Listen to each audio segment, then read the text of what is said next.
Boa tarde, estamos em mais uma Ação e Reação. Hoje, segunda-feira, 7 de março de 2016. Dia dos Fuzileiros Navais, dia do Paleontólogo, palavra difícil, hein? Dia da Advocacia Pública e Dia Mundial da Oração. Então, vocês que estão em casa, podem orar aqui para a cidade, para o nosso país, para a gente tentar, de uma certa maneira, sair dessa crise política, né? Hoje eu tenho ao meu lado, para ajudar no programa, já que o Augusto, o insubstituível Augusto, capô de casa, né, não está podendo fazer o programa, por compromissos pessoais, né, e hoje eu estou aqui do lado do Moisés Fernandes, que é jornalista de formação, mas mexe com a área de empresarial, área de consultoria. Moisés, boa tarde, é um prazer estar com você no programa. Prazer é todo meu, Filete, de estar participando mais uma vez aqui hoje com você aqui no programa, apresentando como âncora aqui do programa, né? Vocês vão me ajudar aqui, né? Vocês vão me ajudar. Então, vamos falar de gestão em tempos de crise, enquanto o doutor Vicente Cassione se apronta para o programa, né? O nobre advogado Vicente Cassione, professor universitário, conhecido por toda a região, que vem a brilhantar o programa. Como é que é a gestão em tempo de crise hoje em dia? Você que tem vários clientes, como é que você está... Lógico que não dá para falar em 5 minutos sobre isso, mas o que você pode orientar alguma coisa para as pessoas que estão vendo o programa? Em relação à gestão, né, com relação a esse tempo de crise, né, quando as pessoas falam, né, em crise, né, onde existe crise, existe uma grande também oportunidade, né, de você criar, de você desenvolver desenvolver ações dentro da empresa para alcançar o teu cliente final, né. Isso, algumas empresas olham por esse lado, né, outras pessoas preferem observar o momento, né, que existe de fato uma situação hoje que o país atravessa, que eu nem considero uma crise financeira, porque eu acredito que o mesmo valor que estava disponível no mercado há 1 ano, 2 anos atrás, ele continua aí disponível. Mesmo, né? Com desemprego, você acha que continua? Mesmo dentro dessa questão, né? Ou seja, hoje ela está um pouco mais aprofundada, porque as pessoas pararam de investir, então esse é o grande problema, que a gente tem de fato uma crise política, né? Uma crise institucional, que fez com que as pessoas freassem, né? Ou seja, o investimento.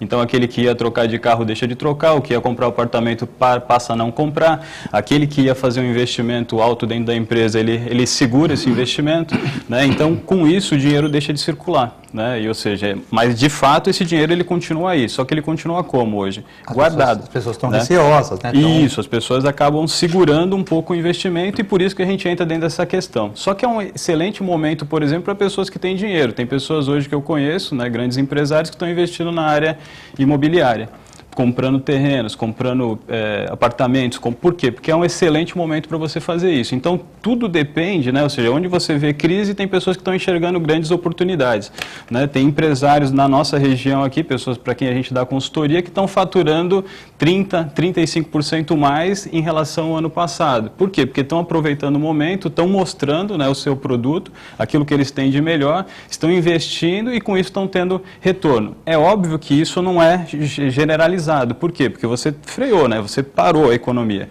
né, em algum grau por conta da crise que você vê. Então as pessoas acabam segurando um pouco mais, o dinheiro deixa de circular, né? Porque o dinheiro ele é incrível, né? Ou seja, a economia ela é perfeita, a democracia com todas as falhas que existem nela, ela ainda é o melhor sistema de governo. Só que quando você começa a alardear que existe uma crise, a primeira coisa que a gente faz é o quê? É parar de investir, né? Ou seja, se você comprava 2, 3 sapatos, você compra um, né? Ou você compra nenhum.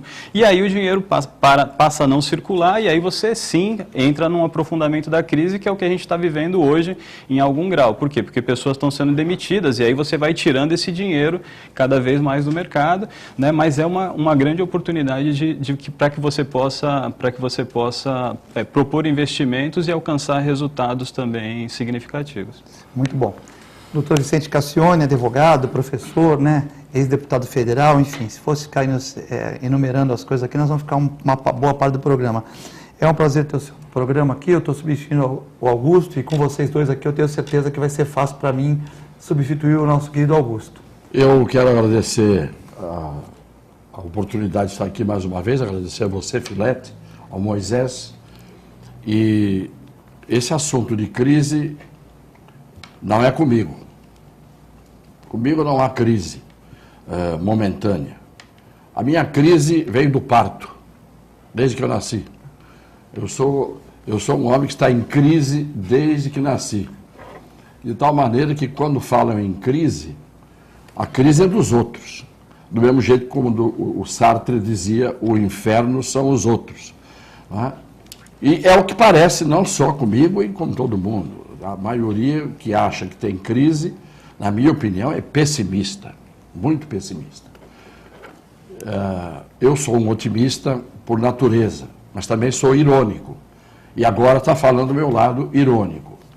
Eu fiquei até comovido quando ouvi o Moisés dizer que a crise é relativa. Ainda bem, porque a crise definitiva, permanente, ela é o fim. Né? E a Maria Odete, o doutor Cassione, só a gente interromper o senhor, a Maria Odete, quando eu subi, falou, o Cassione vai lá, eu adoro o Cassione, gosto muito dele, mas, poxa, ultimamente ele está pessimista, fala que o Brasil não tem jeito, eu fico triste quando ele fala isso, eu acho que tem jeito. Eu não disse que o Brasil não tem jeito. Não, ela falou, ela mandou um abraço para o senhor. Um abraço para a Maria Odete. Maria Odete, você se enganou, eu não disse que o Brasil não tem jeito, eu disse que o Brasil acabou. É muito pior. O Brasil acabou. Esse Brasil do hino nacional já acabou há bastante tempo. Mas esse Brasil, que é um Brasil episódico, que é um Brasil que o ufanismo cria quadros que são pintados isoladamente e expostos, esse Brasil acabou. Porque um país que não tem ética, um país em que não há vergonha, um país em que não há reação, um país que fica adormecido, e não no berço esplêndido, mas no leito da UTI, como nós estamos do ponto de vista moral, e de uma grande parte do povo que é responsável por esta situação, uma grande parte do povo, seja porque escolhe os políticos que são escolhidos, os dirigentes, os gestores, e seja porque também pratica a corrupção e a falta de ética. Então, esse Brasil, nesse Brasil, que era o Brasil do milagre, esse eu não acredito mais nele, não. Agora, eu acho que a crise, ela é mais ou menos como a ressaca. Você bebe, festeja, abusa, e naquele momento você se sente bem. A partir de um certo momento começa a vir o enjoo, começa a vir o mal-estar, começa aquela vontade de você ir para casa, deitar, dormir e acordar no dia seguinte com aquela dor de cabeça danada. Essa é a ideia que eu faço das crises quando são sadias. Crise sadia serve de lição para o jejum no dia seguinte, para moderação no alimento e na bebida no dia seguinte. A crise do Brasil é uma crise que não está tendo fim, que não começou com o PT e com o Lula, mas que explodiu e veio à tona nesse momento. Então, claro que a gente supera isso. Provavelmente eu não estaria aqui para ver o momento em que o Brasil será o grande Brasil que todos nós, com que todos nós sonhamos toda a vida. Mas hoje eu não sou pessimista, eu sou realista. Diante de uma jararaca, não porque o Lula se colocou como tal, mas diante de uma jararaca com o bote armado à minha frente, se eu for otimista, eu faço um cafuné na jararaca. Se eu for realista, eu saio fora. A realidade é esta. O realismo é pôr os pés no chão. Ou melhor, às vezes tirar os pés do chão para sair de perto da jararaca. Qual que é o engolve para a crise? Tem alguma solução, Cassiano? É um jejum, um engolve? Qual seria o nosso engolve para a crise? Porque o Michel Temer, que também faz parte do governo, ele fala sobre um pacto.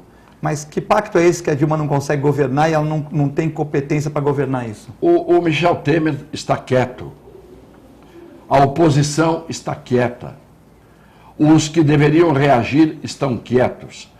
Só reagiu, e reagiu rápido, aquele grupo que no dia em que o Lula foi depor, em 10 minutos estava mobilizado em todo lugar.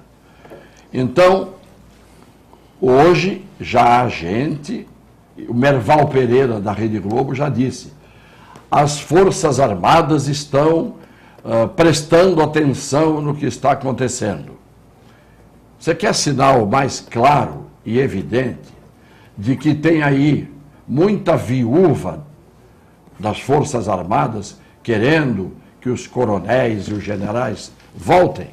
Merval Pereira, o grande membro da Academia Brasileira de Letras. Não sei o que ele escreveu, mas é membro da Academia Brasileira de Letras. É só você ver na internet, tem um monte de gente de volta militar, né? Pois é, mas o trágico não é o povo da internet dizendo isso. O trágico é você vendo um comentarista chamado de elite, senhor Merval Pereira, que não engraxaria as botas dos jornalistas do meu tempo, lá atrás, quando eu comecei a nascer para o jornalismo e a ler o que os jornalistas da época escreviam. Aqueles eram jornalistas, com capacidade de análise.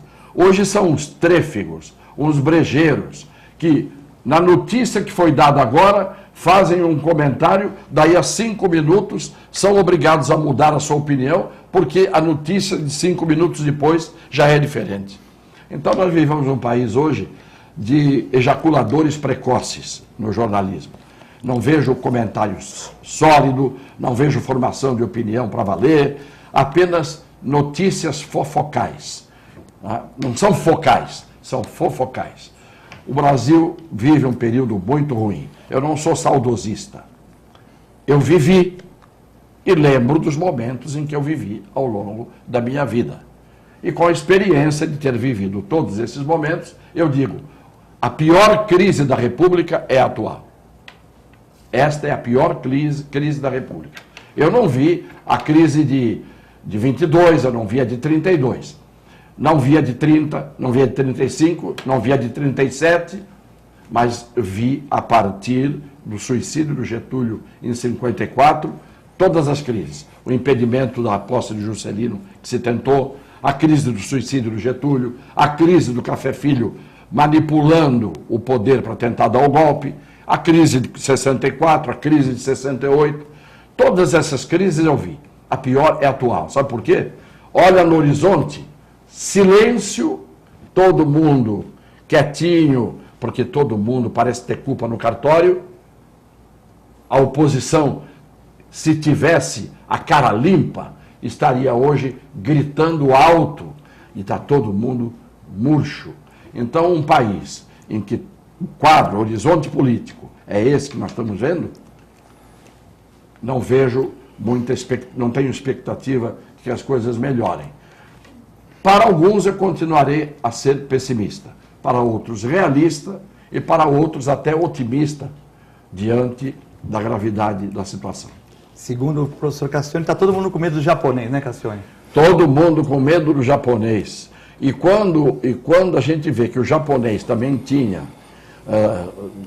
sido investigado e já tinha cometido atos de infração funcional, não é? Nem o japonês se salva no Brasil, você quer que se salve quem? Não é? Moisés, o jornal noticiou hoje que nós temos 10 prefeituráveis para Santos, né? E se o Cassione fosse, seria o 11º, né? Pode ser que ele declare aqui no programa.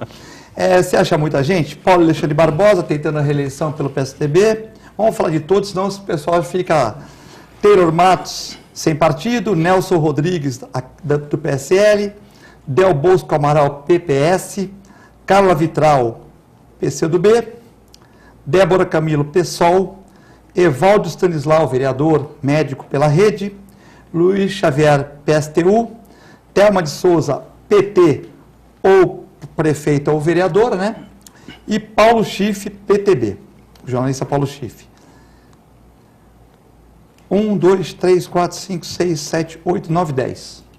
E aí, muita gente, pouca gente, melhor que... Pelo menos nós vamos ter o debate, né? Mas aqui tem partido aqui que não tem expressão, não tem verba para uma campanha, infelizmente. Quer dizer, na verdade, polariza um pouco a eleição, né? A eleição acaba ficando polarizada, né? Quando você vê esse quadro. Acerca de, né, com relação ao Paulo e talvez uma outra coligação aí que está se formando em relação ao Marcelo e o Democratas, né? Que talvez exista um espaço maior de TV para debater algumas ideias. né, o Taylor também, que está buscando, né, um novo partido. O Banha não teve programa que participou, o Vicente Cassione, nossa co-irmã Santa Cecília, ele falou que tem que respeitar o PMDB também, que não adianta fazer grupão, porque eles têm 8 minutos de televisão, querem também participar do processo e tal, então também não é tão simples assim. Não é tão simples, né? E existem algumas pessoas dentro do próprio PSDB que estão apoiando, né? Ou pelo menos se noticiou que estão apoiando uma outra coligação, né? Alguns nomes do PMDB. Eu acho que o bom de você ter vários candidatos, ainda que nem você falou, não sejam candidatos que possam discutir, ou que tenham um investimento maior, ou que talvez não tenham tanto espaço, pelo menos você discute as questões da nossa região, da nossa cidade, que também enfrenta situações, né, quando você olha para a nossa região, em algum grau até parecidas com o que a gente vê na esfera federal, na esfera estadual. Né? Eu concordo com tudo que o Cassione falou, acho que não tem como não concordar, né? Apesar que ele brincou, né? do tom irônico, né? Mas eu acho que fazendo em cima da metáfora que ele falou, né? Sobre você beber, né? Eu também encaro que a nossa democracia é uma democracia recente. Né? Eu sou novo, né? Eu tenho 39 anos, não tenho nada da experiência que ele adquiriu ao longo, né, desse tempo todo, mas eu também sou um bom observador, leio bastante, né? E acho que dentro dessa metáfora, eu acho que eu hoje com 39 não bebo mais como bebia quando tinha 18, né? Que a gente ia para as baladas e bebia. Por quê? Porque a gente sabe o que a gente sofre depois, né? O enjoo, a ressaca, a dor de cabeça, o arrependimento. Então eu vejo o Brasil hoje, por isso eu sou um otimista, e vou sempre ser um otimista, e sem sarcasmo, sem ironia nenhuma, porque eu acredito nesse país. Eu sei que tem muita gente que não acredita nesse país, não acredita nas pessoas, mas eu acredito. Porque no Brasil, em Santos, em São Paulo, seja lá onde for, e eu já tive a oportunidade de conhecer o Brasil, só viajei uma vez para fora por opção, e fiz a opção em viajar pelo Brasil para de fato conhecer o meu país. Existem pessoas de verdade. Né? Não é todo mundo é muita gente. Né? Todo mundo é muita gente. Eu sou honesto, eu sou correto, eu faço as minhas coisas de maneira correta. E eu não sou único. Se a gente olhar para essa bancada, eu tenho certeza que eu não sou único. Se a gente descer as escadarias desse prédio, eu tenho certeza que eu não sou único. Se a gente olhar ali para aquela sala ali dentro, eu tenho certeza que eu não sou único. E por isso eu sigo acreditando no Brasil. Ainda que a gente esteja vivendo um momento realmente delicado da nossa história, né? Recente da nossa história, se a gente olhar a história. Mas eu não me recordo, e eu vivi crises, né? Eu tive a oportunidade de viver a crise do Sarney, né, da época do Collor, né, quando a gente tinha dificuldade para comprar. Eu lembro de ir com a minha mãe no supermercado e a gente tinha que comprar tudo porque o salário do meu pai, que era doqueiro, não dava para o outro dia. Ou a gente ia no dia que recebia e dava um jeito de ir, tinha que faltar na escola se tivesse que faltar, e comprava o que tinha que comprar, ou no dia seguinte a gente não conseguia comprar. Então hoje de fato a gente vive uma crise, é uma crise forte. Mas eu não lembro daquela época de um deputado ficar preso por quase um ano, como é o caso do Pedro Correia. Eu não lembro daquela época o dono de uma das maiores construtoras do país ficar preso, como é o caso do Marcelo Odebrecht. Eu não lembro daquela época um ex-presidente, né, ou alguém ligado ao poder diretamente, porque não dá para dizer que esse senhor aí, esse Luiz Inácio Lula da Silva, não está ligado ao poder, nem que seja de maneira coercitiva, né, ser levado para depor. Né? Então, assim, eu acho que o Brasil está mudando. O próprio Delúbio, né? O próprio Delúbio, senador, e tantos outros aí que a gente tem visto aí que estão com medo, né? Ou seja, o PSDB, né, quando a gente pensa na esfera federal, está realmente acuado. E não é só o PSDB, é o PTB, é o DEM, eu não vou citar os partidos para também não fazer juízo de valor e para também não deixar de citar todos que precisam ser citados. Mas as pessoas realmente não falam o que precisa ser falado porque elas devem. E essas pessoas vão ser arrancadas daí, porque eu acho que a amostra que, pelo menos é o que eu avalio, a amostra que eu tenho visto, né, os juízes, o Ministério Público, né? Ou seja, está mostrando que todas as pessoas no nosso país, ainda que não como nós gostaríamos, elas são iguais e elas vão responder por isso. Então, assim, houveram denúncias com relação ao Fernando Henrique, houveram coisas também com relação a outros deputados de outros partidos.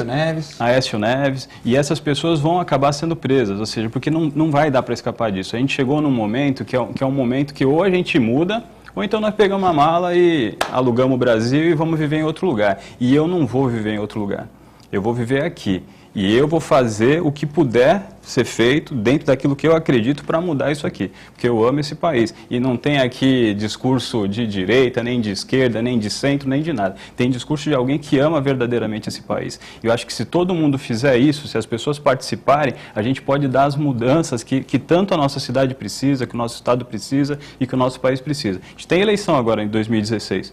Né? E aí vai depender das pessoas mostrar o que elas querem. A gente tem alguns nomes aqui que a gente pré-julga. Ah, esses caras não têm condição. Será que não tem condição?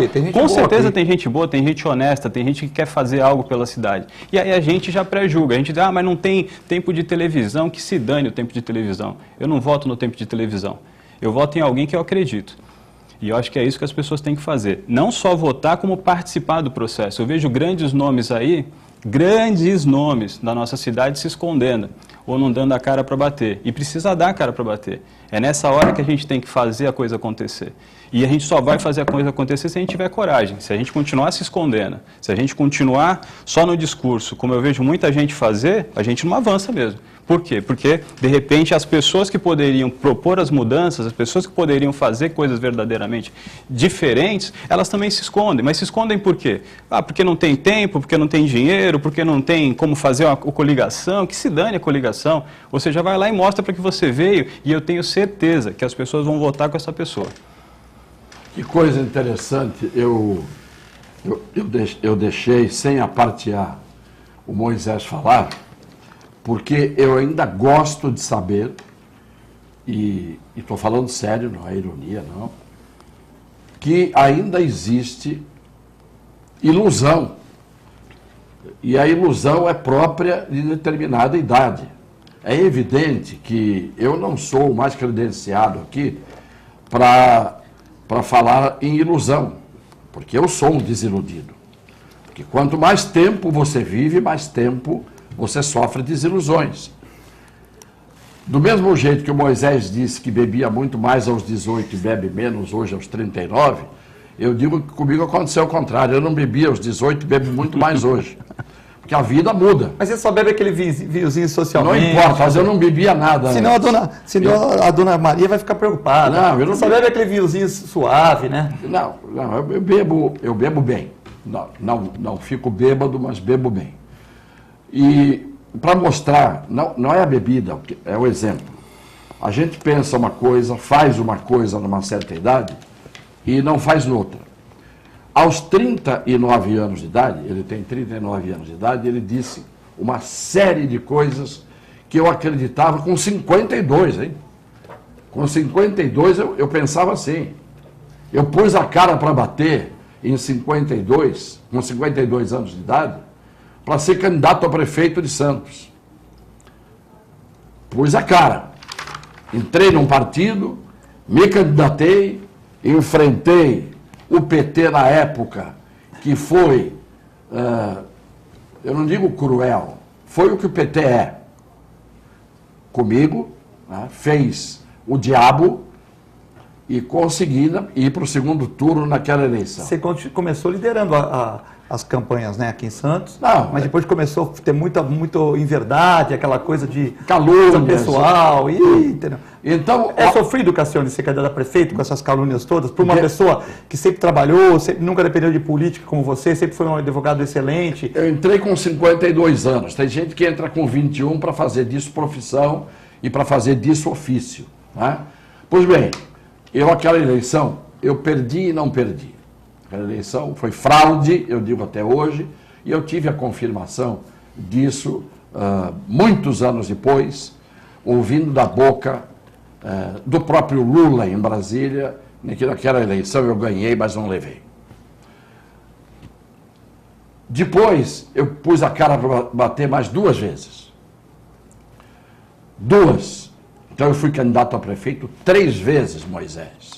Você disse que as pessoas têm que sair... 3 vezes, Cassione, para prefeito? 3 vezes para prefeito. Uma chegou no... E honrosamente uma com o Capistrano, né? Uma com o Capistrano, que foi essa daí que o Lula falou que teve mutreta, né? Segundo o presidente Lula. Aí as outras 2. Eu tive como vice uma vez o Matsutaro Eara, uma vez o Rony Dutra e a outra vez o Armênio Mendes. E eu e o Armênio Mendes fomos varridos naquela altura, porque diziam que o Armênio Mendes só quer ganhar dinheiro, o realizador que a cidade, para onde você olhar, tem uma realização dele aqui. Se tivesse 3 aqui, nós éramos Miami, né? Mas então, e o povo rejeitou.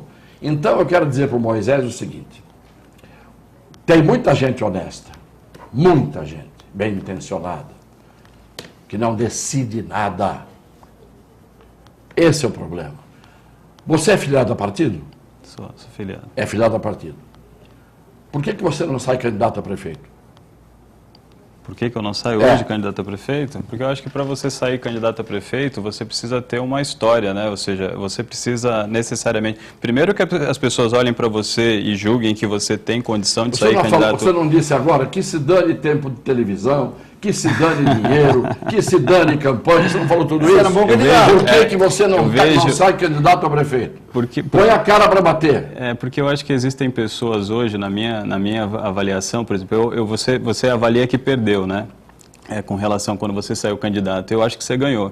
Por exemplo, com relação... O voto é secreto, mas você teve meu voto nas oportunidades em que você saiu. Obrigado. Porque eu olhava para você e via a verdade naquilo que você dizia, independente do que as pessoas falavam, independente se as pessoas olhavam para mim e diziam se você tinha chance ou não. Eu sei. E você discute a cidade, então você tem a oportunidade de discutir a cidade, de falar aquilo que precisa ser falado. Responde por que você não sai candidato a prefeito. Você é filiado ao partido, nem vou perguntar qual é o partido. Por que você não diz assim? Eu quero ser candidato a prefeito. E vou me candidatar. Porque você tem que entrar dentro da estrutura partidária, você tá tem que só? ter... Você é tem isso que eu acabei de dizer Mas agora. tem partido pequeno que já se aceitaria como prefeito. Não interessa. Sabe por que ele não é candidato? Porque ele sabe que ele não tem chance. Acabei de dizer, tem muita gente honesta, tem. Muita gente bem intencionada, tem. Eu tenho a honra de ter os melhores eleitores da região e da cidade. Eu tenho a honra. Mas eu sou um especialista em derrota eleitoral. Eu disputei 7 e perdi 5. Mas foi deputado 2 vezes, né? E perdi 2 vezes. Portanto, eu sou um camarada que tem experiência em derrota. E sabe como é que se adquire a experiência em derrota? Sabendo como não se ganha. Significa o seguinte, sabendo como os outros ganham. Você não é candidato porque você disse agora que tem que enfrentar o sistema e o sistema tem que te aceitar. O sistema não te aceita. O sistema te derrota. Quem decide é a minoria, mas é a minoria que é corrupta, é a minoria que é interessada em obter vantagens, é a minoria que se agarra ao poder. E é por isso que eu digo que é difícil a gente ter esperança no Brasil, porque todos aqueles que somos nós, o rebanho dos chamados homens de bem, homens, mulheres, jovens, velhos, de bem, nós somos apenas espectadores do processo. Espectadores do processo. Nós não temos a oportunidade. Por isso é que eu digo que esse país vai chegar a uma conflagração social e sangrenta. Não é pessimismo, isso é história. A história mostrou sempre isso.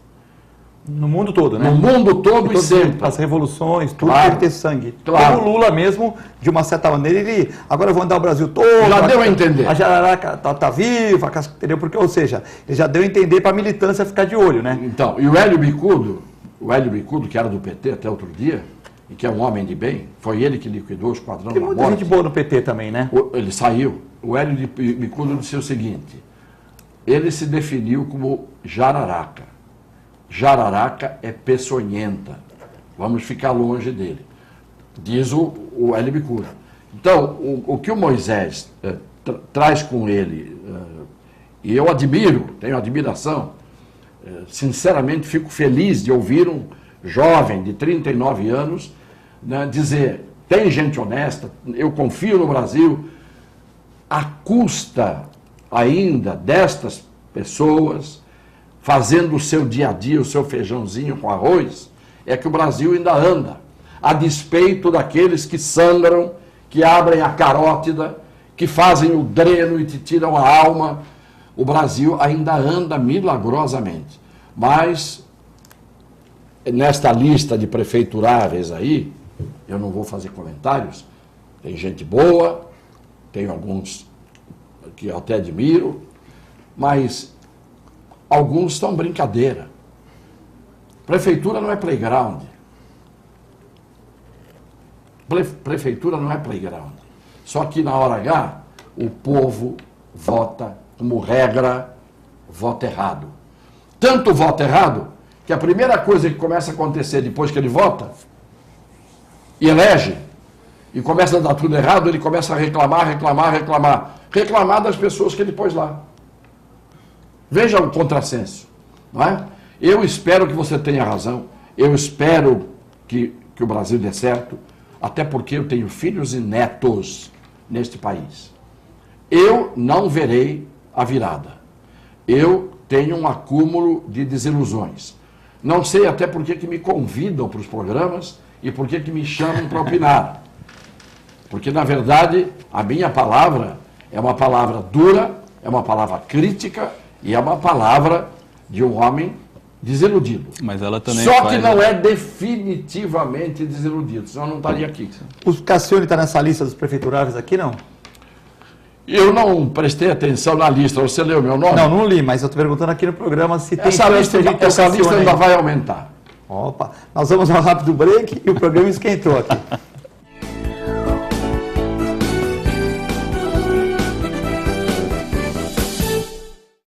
A Clínica Multiimagem é especializada em exames de radiologia e diagnóstico por imagem, investindo continuamente em tecnologia e trazendo constantes inovações para proporcionar à comunidade médica e seus pacientes diagnósticos ainda mais precisos. Sua nova e moderna estrutura, aliada à tecnologia de ponta, juntamente com o corpo clínico especializado, tornam a Clínica Multiimagem um dos centros de diagnósticos por imagem mais avançado do estado de São Paulo. Entre em contato pelo telefone 3202-1250.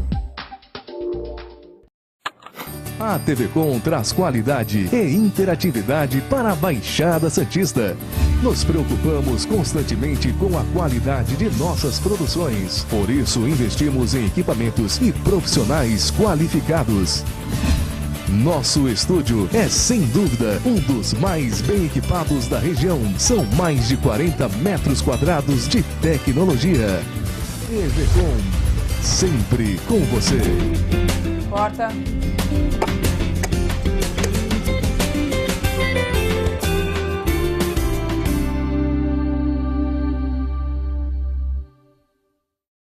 Com o objetivo de atender cada vez melhor, o Plano de Saúde Santa Casa oferece a você e a sua família uma ampla rede de atendimento em Santos, São Vicente, Praia Grande, Cubatão e Guarujá. Além de contar com a melhor equipe médica e multiprofissional do litoral paulista. Plano de Saúde Santa Casa de Santos. O melhor atendimento em plano de saúde. 3226-6200.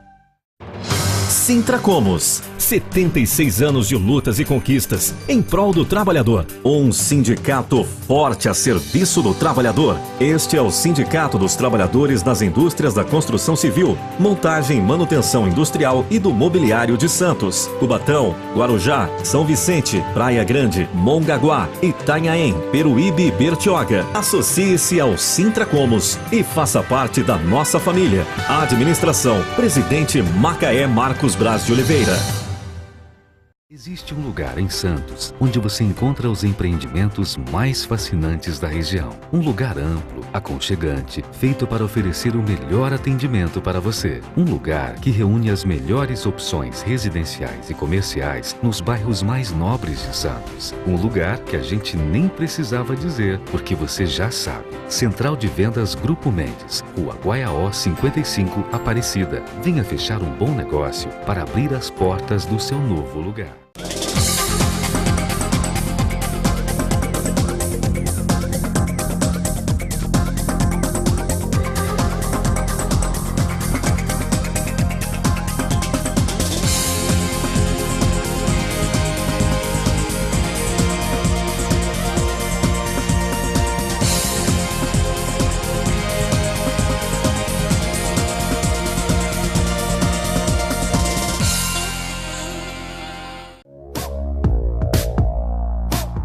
Sindicato dos Trabalhadores Municipais de Praia Grande, há mais de 20 anos levando aos seus associados planos de saúde e convênios, assistência odontológica e jurídica, curso de capacitação e outros benefícios, dando aos servidores melhores condições de trabalho e qualidade de vida.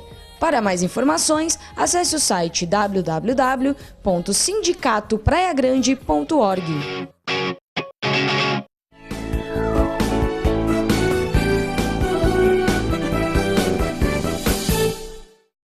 Estamos de volta na Ação e Reação, nessa segunda-feira, 7 de março de 2016. Para me ajudar a fazer o programa, o advogado e professor universitário Vicente Cassione e o consultor empresarial jornalista Moisés Fernandes.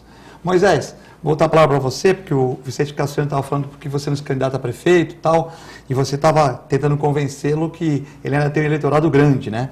Então eu acho que eu fico contente de ter 10 candidatos, porque nós vamos ter debate, falaram que não ia ter nenhum tal. Mas eu acho também, concordo com o Cassione, que muita gente aqui, embora sejam pessoas boas, não tem chance. Então, se você não tem chance nenhuma, então você deveria, de uma certa maneira, organizar a cidade para ter 3, 4 candidatos, para que a gente pudesse ter todos com chance, né? Porque assim começa a diluir muito o voto, né?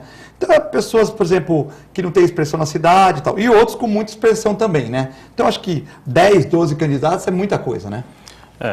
10 candidatos é muita coisa, mas eu ainda sou, mesmo dentro desse discurso, um otimista, né? Eu sou, não adianta, eu sou um otimista, eu acredito na mudança, a mudança vai acontecer, o tempo está ao meu favor, eu vou ver a mudança acontecer. As coisas vão mudar no Brasil, elas já estão mudando, eu continuo afirmando e reafirmando isso, eu vão nunca vi... Vão vir mais Sérgio Mouros aí? Vão vir mais Sérgio Mouros. Mais Cassione, mais Joaquim Barbosa. A minha filha, com 6 anos, hoje me pergunta, quando ela viu lá, outro dia eu falei isso aqui no programa do Augusto, quando eu vi um policial passando sinal vermelho, ela me perguntou por que ele está passando sinal vermelho. Então, ou seja, eles já nascem com outro chip.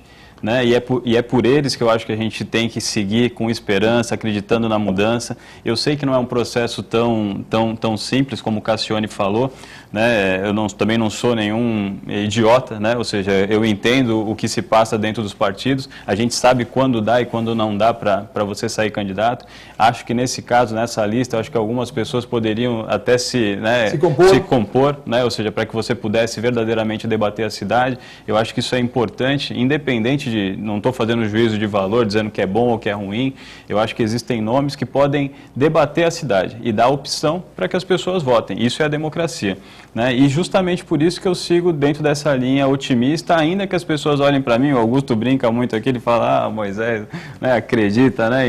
E eu acredito mesmo, eu acredito e as coisas estão mudando. E é uma mudança que foi deflagrada e ninguém vai segurar, porque as pessoas de fato estão cansadas, as pessoas participam, né? Quando o Cassione diz, eu perdi o meu momento, né, a gente estava falando disso aqui no intervalo, eu desacredito disso. Assim, eu acho que as pessoas estão cada vez mais participando do processo, estão interessadas, ou seja, estão buscando, estão falando sobre isso. Há um tempo atrás as pessoas discutiam em mesa de café, de bar, de qualquer lugar, o quê? Futebol, mulher, viagem. Hoje, em todo lugar onde a gente para, as pessoas estão falando sobre política. E não são só aqueles que decidem a política, mas uma ampla maioria. Hoje falam sobre política, falam sobre o que está acontecendo. A maior prova disso a gente vê nas redes sociais, ainda que a gente não possa dar o valor devido às redes sociais, porque é algo novo que a gente ainda não sabe como vai ser utilizado, de que maneira vai ser utilizado e no que vai dar. Mas eu acredito sim que a gente vai ter mudanças aí e vão ser mais rápidas do que a gente imagina. É óbvio que as pessoas que estão lá vão ter que investir no que precisa ser investido, né? Que é a educação, né? Ou seja, não acredito em outra solução que não um investimento maciço em educação. Prova disso é a Coreia. A Coreia investiu em educação 30 anos atrás, então a gente falava de Europa, Estados Unidos, falava de uma série de outros países e a gente tem aqui a Coreia aqui. A Finlândia. A gente tem a Coreia aqui do nosso lado que de 30 anos para cá passou a investir de maneira maciça em educação, cidadania, mas não estou falando de ensino. Estou falando de educação, de participação, de cidadania, de entender qual é o seu papel dentro da sua cidade, do seu estado, do seu país. E hoje eles estão aí ultrapassando os Estados Unidos. Foi bom você dar o exemplo da Coreia, porque eu sempre costumo dizer o seguinte, quando a gente pega um país como exemplo, você tem que olhar a história desse país. nos anos 50, Sofrimento, né? as duas Coreias sofreram na carne praticamente um extermínio. Por isso que eu digo que o país que não sangrou,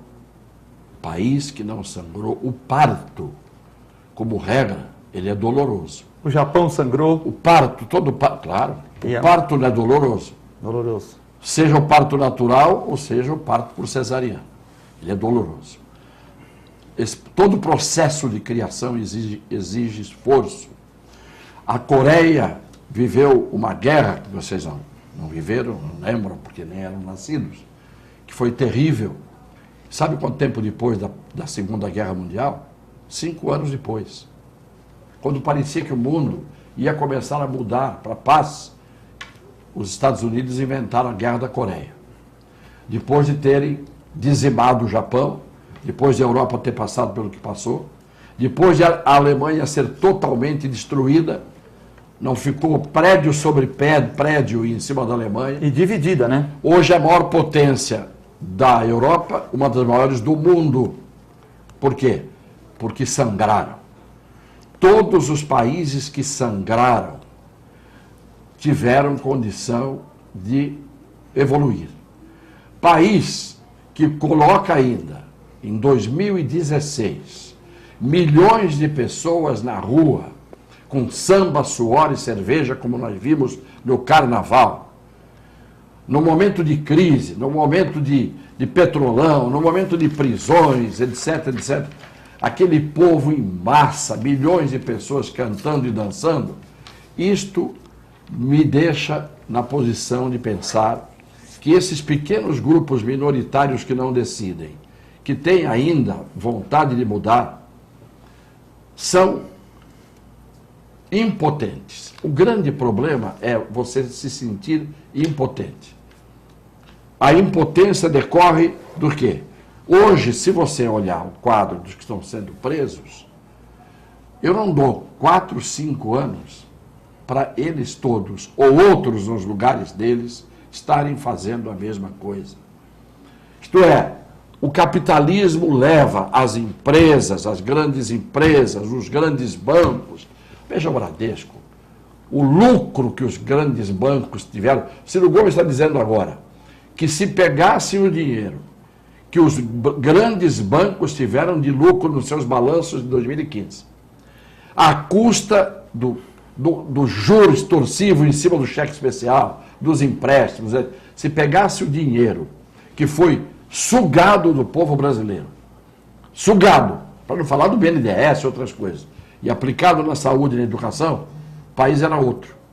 Já começaria a ser outro. E não vai deixar de ser. Não vai ser. Por isso, enquanto estiverem aí os que estão, você está prendendo uma porção de gente e os que estão soltos teriam que estar presos. Não tem peça de reposição. Olha no horizonte político hoje e me diga qual é o partido e qual é o nome ou qual é o grupo político de peso que você diria, esses podem mudar o Brasil. Você pega Santos, PMDB em Santos, quer coligar, não quer fazer candidato próprio, tendo o maior tempo de televisão. 8 minutos, né, Cassiano? PSB nem toca no assunto de candidatura a prefeito. O problema é aglutinar em torno do viável, aglutinar em torno do virtual eleito. Por quê? Porque o poder é o objetivo. Não é governar para o povo, é ter o poder para exercê-lo. Esta é a diferença. Você pega, e no mundo inteiro, você pega hoje o Trump, tendo o sucesso que está tendo no país mais poderoso do mundo, aquele louco varrido, tendo a oportunidade que está tendo.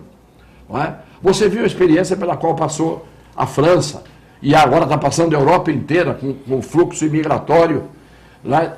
Que eles criam a guerra lá, que criaram a matança, o extermínio, aí de repente as pessoas fogem para cima deles, eles fecham as fronteiras. O homem, dizia o Milor, eu repito sempre isso, é o único animal que não deu certo. É o homem. Se nós tivéssemos o mundo todo com a filosofia de vida dos cães, em termos de amor e de lealdade, se o homem pudesse ter esses dois atributos fundamentais nele, o mundo seria outro. Mas o homem tem o livre-arbítrio, como dizem. Então, é isso que leva à ambição, é isso que leva as pessoas quererem simplesmente para si. O que nós temos hoje é individualismo, é egoísmo, cada um só pensa em si, no seu umbigo, não há solidariedade, é o hedonismo, é a sede do prazer, são as baladas, a juventude não vai para a rua, a juventude não entra na sala de aula da universidade, fica no bar da esquina, tomando cerveja, não se politiza. Os meios de comunicação não formam opinião pública. Já estão anunciando agora a próxima novela das 9. Porque há 40 anos o povo brasileiro é obrigado a viver de entretenimento. Por isso que eu digo, país que não sangra, não evolui. Você falou da Coreia? Perfeito. A Coreia estava agônica. E aí falou, nós temos que reconstruir das ruínas, como fizeram os outros que estavam na pior situação. Pega a Venezuela, um dos maiores produtores de petróleo do mundo. Um país que era rico, hoje não tem pão na padaria. Você acha que isso é um fenômeno que se deve apenas à má gestão do Maduro ou do Chávez? Ou isto faz parte de um concerto internacional? Coincidência? Arrebentam a Argentina, arrebentam o Morales, arrebenta aqui, arrebenta ali, né? E há uma cúpula dirigente no mundo que agora está querendo fugir para Marte, porque não pensa que essa correria agora de ir para Marte é à toa. Eles sabem que nós estamos caminhando para uma situação grave no país, no universo planetário nosso. Então, tudo que eu observo tem pelo menos o contraponto do negativo. Tudo que eu observo. Você diria assim, não, estão prendendo esses... É uma evolução, Cassiano, essas prisões, por exemplo, que nunca existiram no país, prender... Você tem um único sujeito fazendo isso. Mas deve ter mais gente auxiliando ele também, né? A Itália, quando fez isso, a Itália, quando venceu as Brigadas Vermelhas e fez a Operação Mãos Limpas, tinha uma conjunção de gente fazendo. E a opinião pública toda indo para a rua maciçamente. Ia para a rua maciçamente. A Itália foi para a rua inteira, em prantos. Quando matam um policial na Itália, eu sempre digo isso, vai o presidente da República, vai o primeiro-ministro, vai o parlamento inteiro, vai o povo no enterro. Aqui mataram um policial, mataram.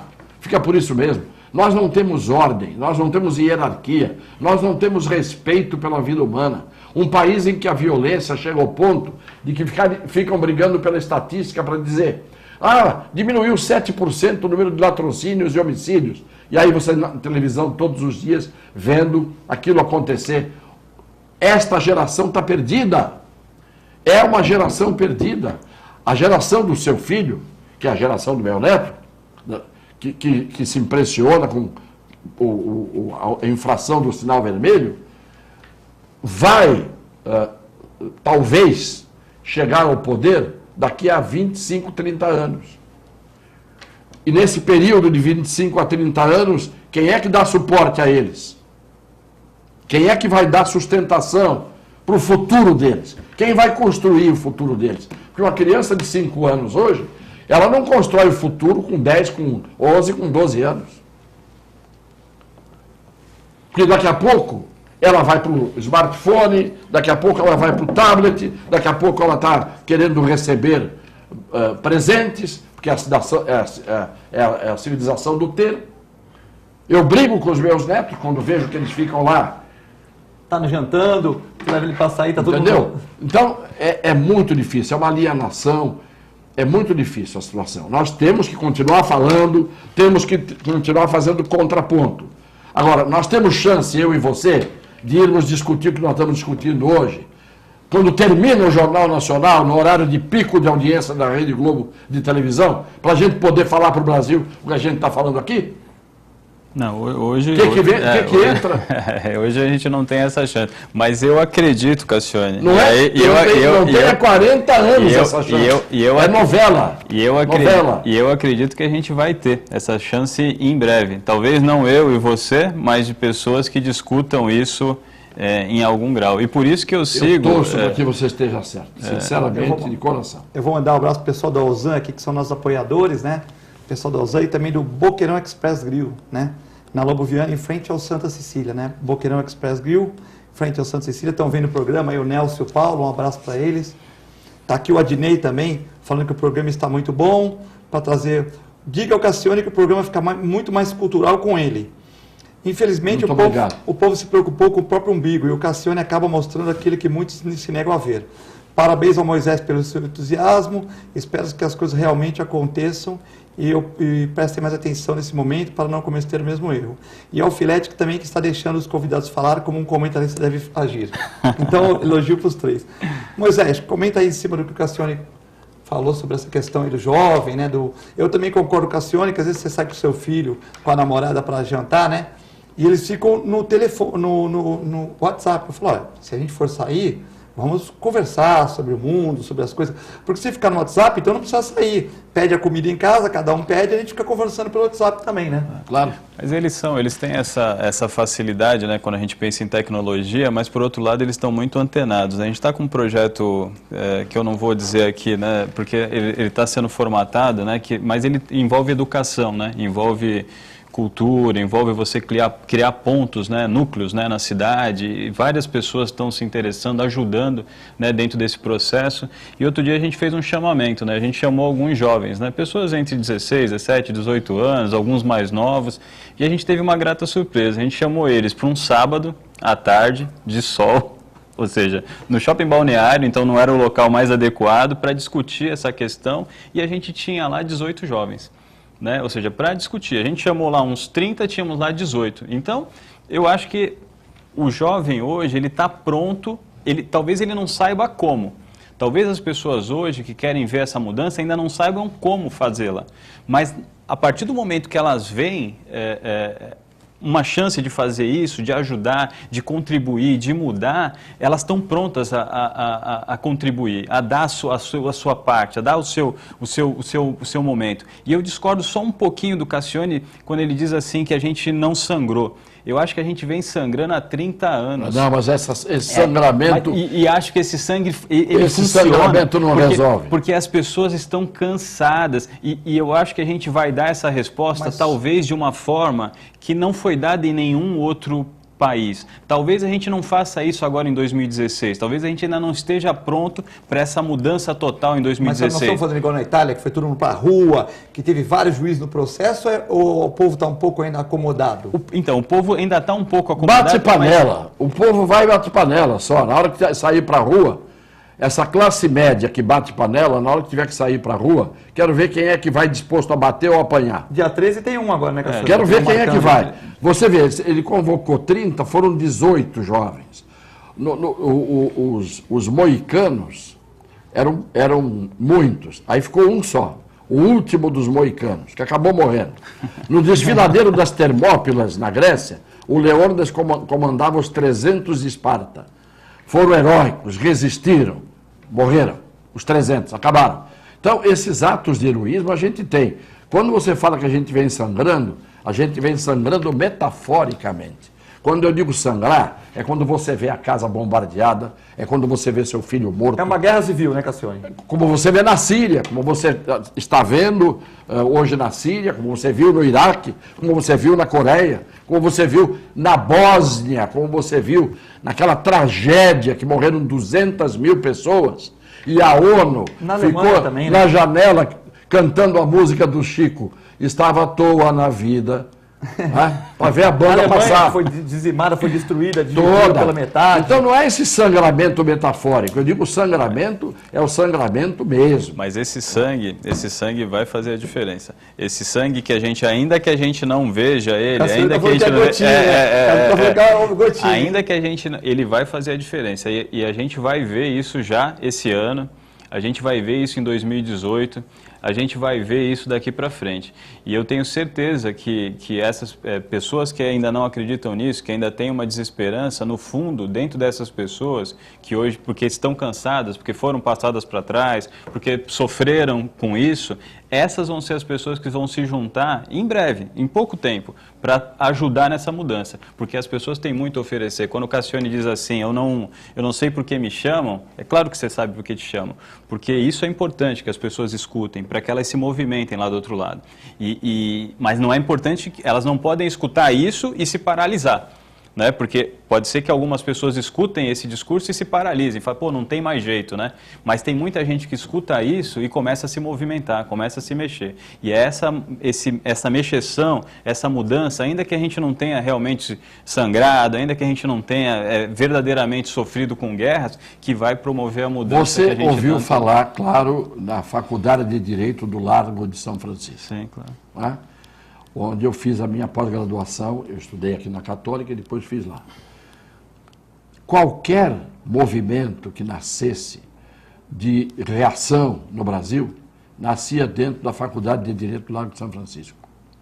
Hoje, sabe o que os alunos da Faculdade de Direito do Largo de São Francisco fazem? Toma cachaça. A peruada 2 vezes por ano, em que a área da Praça da Sé até o Largo de São Francisco fica tomado de estudantes, transando na rua à luz do dia, bebendo, caindo bêbados na rua. Eu falei cachaça e já está falando transando ao céu aberto? Céu aberto, você passa na rua e estão transando. Então, você não vê um movimento estudantil. Está pior que o dia do pendura, então. Me mostra o movimento universitário, a Primavera de Praga, a reação em Paris em 68, nasceram de onde? Sempre as coisas nascem do meio universitário, as universidades explodem, e do meio operário. Nós não temos nada disso hoje. Nós temos aí um bando de sem-terras profissionais que invadem aqui, ali e acolá, não é? E acabou. Você não tem formação. Os partidos políticos estão apenas fazendo decorativa a sua função. Ninguém entra no partido político, que é o caminho natural. Primeira coisa que o sujeito que quer mudar o Brasil tem que fazer é entrar no partido político, para influir nas pessoas. Arranja um nome para 2018. Me mostra um nome para 2018, se a Dilma durar até lá. Então, não é fácil, não é fácil. Mas tomara que eu esteja errado. Todas as vezes na vida que eu quebrei a cara, errando contra mim, e os meus interesses, eu fiquei feliz. Tomara que eu esteja errado, sinceramente. Não tenho nenhum prazer de que as minhas palavras se realizem, de jeito nenhum. O programa foi muito bom, temos que encerrar o programa. Tiveram várias mensagens aqui parabenizando o Cassione, Moisés, o programa, a TV Com. Muito obrigado, fiquem com Deus, boa tarde.